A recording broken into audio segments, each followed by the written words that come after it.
Bonjour, bienvenue à tous. Notre rendez-vous du jeudi habituel la remet maintenant, toujours avec vous, après une semaine fort chargée.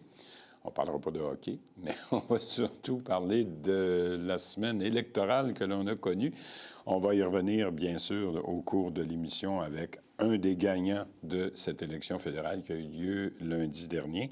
Également, notre analyste politique, Paulo Dantas, va être avec nous un petit peu plus tard, justement pour faire le tour un peu des enjeux et des nouvelles qu'il y a eu à la suite de cette élection fédérale de lundi. Il y a quand même, la carte électorale a changé beaucoup sur la Rive-Sud. On en parle tantôt. Également, oui, Xavier Barsalou-Duval est avec nous. Plus tard, Sylvain Joly, également membre du comité exécutif de la Ville de Longueuil, va être avec nous. Pour des raisons tout aussi politiques, on va le voir avec lui. Mais pour débuter l'émission aujourd'hui, il y a quelques jours, le service de police de l'agglomération de Longueuil, le SPAL, a dévoilé les résultats de son année 2024, où il y a eu beaucoup de choses qui se sont passées. Pour en parler avec nous, le directeur du service de police, Patrick Bélanger, ainsi que son adjoint, M. Sylvain Stringer, est là. Bonjour, messieurs. Bonjour, M. Laramie. Merci. Je pense que M. Stringer est à la gendarmerie. Exactement. Si je ne me trompe pas. Donc, 2024, grosse année. On en avait parlé un petit peu avec un de vos collègues, je pense, au mois de janvier, sur 2024. On avait fait un premier survol, mais il y a tellement d'éléments. Puis je voyais un collègue, on le disait avant l'entrevue, un collègue, je pense, d'un journal local qui sortait les éléments, là, un à la fois. Il s'est passé beaucoup de choses en 2024. Première statistique qu'on peut retenir, c'est une baisse de la criminalité en général, ce qui est quand même une bonne nouvelle. Ce qui est une bonne nouvelle en soi, effectivement. Puis vous l'avez bien dit, en 2024, ça a été une année, je dirais, de grande performance du SPAL.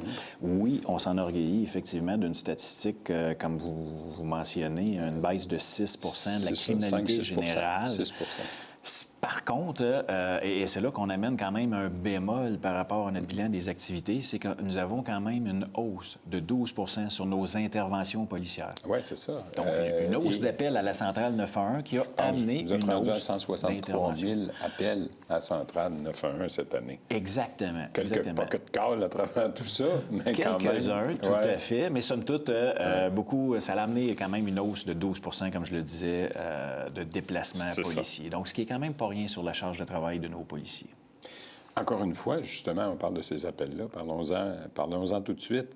Votre prédécesseur nous avait déjà dit que la majorité de ces appels-là étaient en lien avec non pas des appels pour de la criminalité, mais des problèmes psychologiques, de détresse de tout ordre et de toutes sortes. Est-ce que c'est toujours le cas? C'est toujours le cas. Bon an, mal an, depuis les 5 dernières années, nos appels qu'on appelle à enjeux psychosocial tournent autour de 30...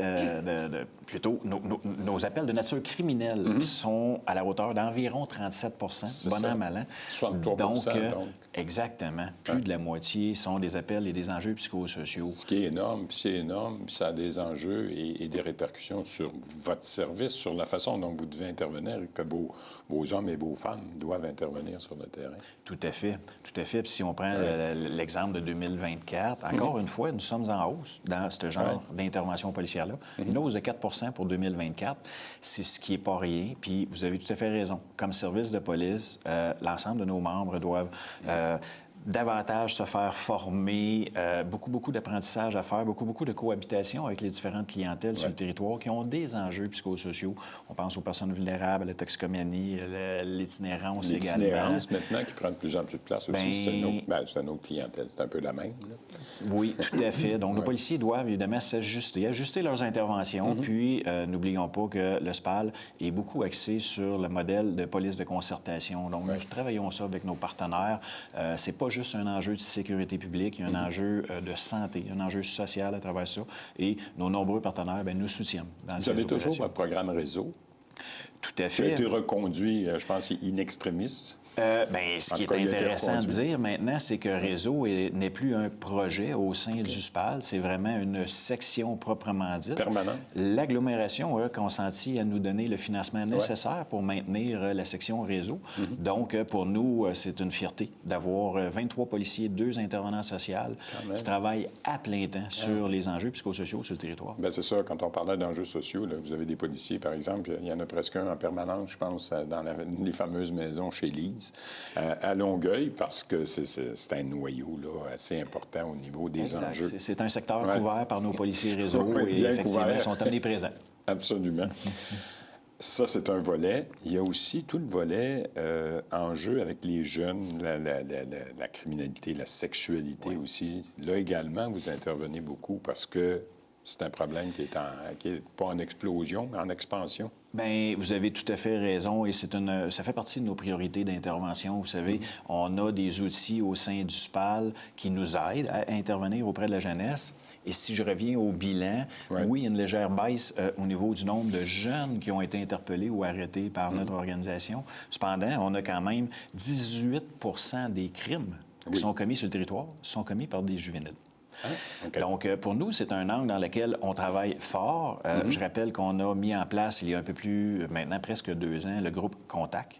Le groupe Contact, qui sont des intervenants propres au SPAL qui travaillent auprès de la jeunesse, clientèle 12-17 ans, des jeunes qui sont en voie de se criminaliser de par leurs relations, leurs fréquentations, leurs agissements. Donc, grâce à des référencements qui nous sont lancés, bien, notre équipe Groupe Contact peut travailler en amont et tenter bien, je dis bien, de ramener ces jeunes-là dans le bon chemin avant que ce soit trop tard. Idéalement. Toujours dans votre bilan 2024, je voyais également, au niveau de la violence armée, ça a joué. Ça a joué du gun cette année sur le territoire. Je pense qu'il y a eu au moins, pas cette année, mais l'an dernier, au moins une quinzaine d'événements au cours desquels il y a eu des armes à feu qui ont été en jeu, c'est le cas de le dire. Exact. Ouais. Exact. Ça aussi, c'est en augmentation. C'est en augmentation. 2025 ne fait pas exception non plus. En termes d'échange de coups de feu ou de fusillade, pour l'instant, c'est quand même à sa plus basse expression, je pourrais m'exprimer. Parce qu'en 2024, vous avez raison, ça a été un record. 15 éléments de fusillade sur le territoire. Des meurtres. Nous avons eu des homicides par arme à feu également reliés à ça, et c'était beaucoup concentré dans un secteur proprement dit, la ville de Longueuil.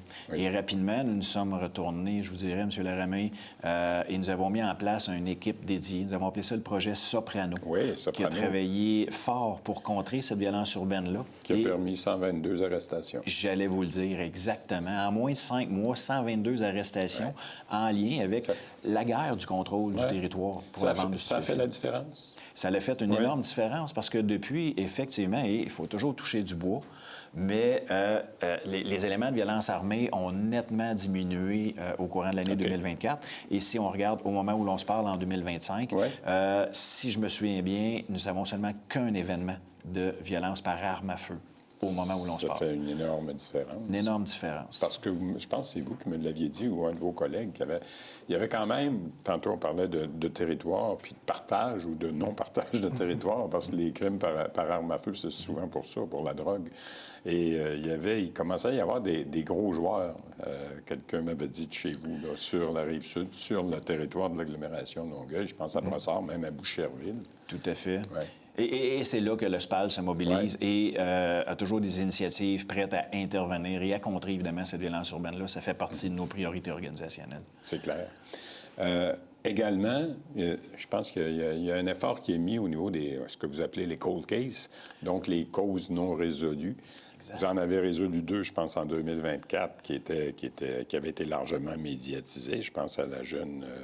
pas Jalbert, mais... Jannick Dalcourt, un dossier, effectivement, que nous avons résolu l'année dernière. Et l'année d'avant, on avait le dossier Sharon Pryor, qui remontait à pas loin d'une cinquantaine d'années comme homicide. Et effectivement, vous avez raison, ça fait partie de nos perspectives 2025. On consolide nos membres qui sont affectés à plein temps à résolution des crimes non résolus. Et on s'attend, encore une fois, à de beaux résultats pour 2025. Oui, c'est ça, vous laissez sous-entendre. Oui, mais il en reste combien, plus ou moins, de cold cases?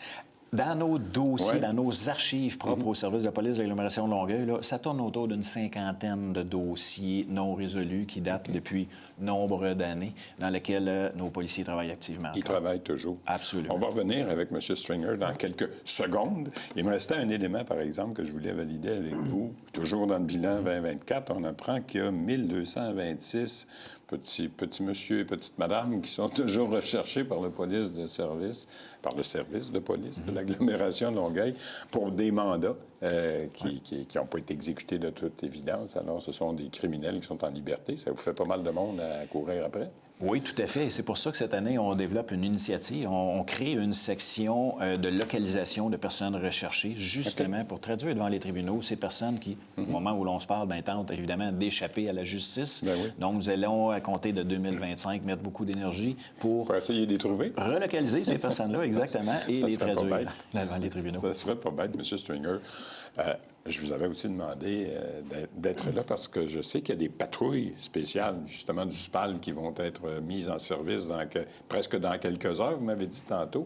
La saison du vélo recommence, donc vous avez toujours des effectifs qui vont être à pédale au cours des prochains jours. Combien de policiers vont être mandatés pour la patrouille à vélo? En fait, pour la patrouille à vélo, c'est 18 policiers, 16 agents, 2 sergents. OK. Eux vont commencer le 11 mai pour la période estivale, pour une période de 15 semaines. Ensuite, on a l'ajout des cadets qui vont arriver le 26 mai. Également, Nos policiers c'est vrai. cadets, 18 À policiers vélo aussi? cadets à vélo également, OK. qui vont faire une bonne partie de l'été eux aussi. Ils terminent un petit peu plus tôt parce qu'ils retournent au cégep à la mi-août. Mais eux n'ont pas les mêmes... peuvent pas intervenir de la même façon au niveau légal, je Ils n'ont pense. pas les mêmes pouvoirs que C'est les ça. policiers. Exact. Par contre, ils sont assermentés comme des membres du service de police. Ils peuvent appliquer la réglementation municipale. Donc, mais l'objectif aussi de ces équipes-là, c'est un rapprochement avec la population, d'être présents dans les parcs, les espaces verts, les fêtes de quartier, les festivals qui sont nombreux dans l'agglomération. Juste, je prends l'exemple des cadets l'année passée, 80 événements auxquels ils ont participé en 80 jours de travail. Quand même. Donc, c'est une bonne présence, rapprochement avec les citoyens, être capable de répondre à leurs questions. Puis, on a l'équipe patrouille nautique aussi. Bien, c'est ça. Vous avez également ceux qui vont prendre... Il y en a qui vont prendre les pédales, d'autres vont prendre l'eau. Oui. Patrouille nautique. Patrouille nautique, 3 policiers réguliers, un Ce sont réserviste. 3 policiers. OK. Exactement. Puis, eux, ils vont commencer le 2 juin. Jusqu'à la mi-septembre, ils vont être sur le fleuve. C'est sur le fleuve, essentiellement, là, parce exactement. qu'il n'y a pas bien d'autres plans d'eau dans l'agglomération de Longueuil, à part des ruisseaux et des rivières. Dans leur cas, des interventions. L'an passé, je me souviens qu'ils ont dû intervenir à plusieurs reprises. Je pense, entre autres, là, tout le secteur de Boucherville, des îles de Boucherville, qui est peut-être le secteur le plus problématique là, sur votre territoire. Bien, c'est un phénomène qui s'est développé pendant la COVID. Beaucoup de gens ne pouvaient pas sortir, sont achetés des embarcations nautiques, ont envahi le fleuve. On a eu des parties, des plaintes de bruit, toutes sortes d'événements. Beaucoup de L'année parties. dernière, 228 vérifications d'embarcations ont été faites. Quand même. Oui, il y a eu 208 avertissements de non-conformité également. Okay. 2 arrestations, une capacité affaiblie. En lien avec des capacités affaiblie, puis un autre pour une personne qui était recherchée, comme qu'on parlait tantôt, était recherchée. Vous en avez trouvé un sur l'eau. On en a trouvé un sur l'eau. Et donc, ces gens-là vont être sur le fleuve là, 7 jours sur 7 à partir du mois de juin. 7 jours sur 7, jour au soir, jusqu'à la mi-septembre. Oui. Puis au niveau des vélos, tantôt, je vous le disais, j'aimerais qu'on fasse peut-être la semaine prochaine, dans un autre segment d'entrevue, refaire le tour un peu de ce qui se passe sur les pistes cyclables, parce que la population et les populations explosent, sont différentes. Il y a du 2 roues, du 3 roues, du 4 roues, de la trottinette. On s'y retrouve difficilement, puis 2, ça devient un peu dangereux. Alors, vélo électrique. Vélo électrique aussi, trottinette. Exactement. Ouais. Vélo électrique, ils ont une capacité de vitesse assez impressionnante. Des fois, même les trottinettes, on en voit que des fois, ça va plus vite que les véhicules. Donc oui, ça vient un enjeu de cohabitation. Sur les pistes cyclables, sur le réseau routier également, c'est la même chose. On en reparle fort probablement la semaine prochaine, sans faute. Messieurs, merci beaucoup d'avoir été là aujourd'hui. Ça fait plaisir, M. Darmé. Bien apprécié. On aura sûrement l'occasion de remettre ça cette année. Sûrement. Merci. On s'en va à la pause et c'est le conseiller municipal Sylvain Joly qui va être avec nous. À tout de suite.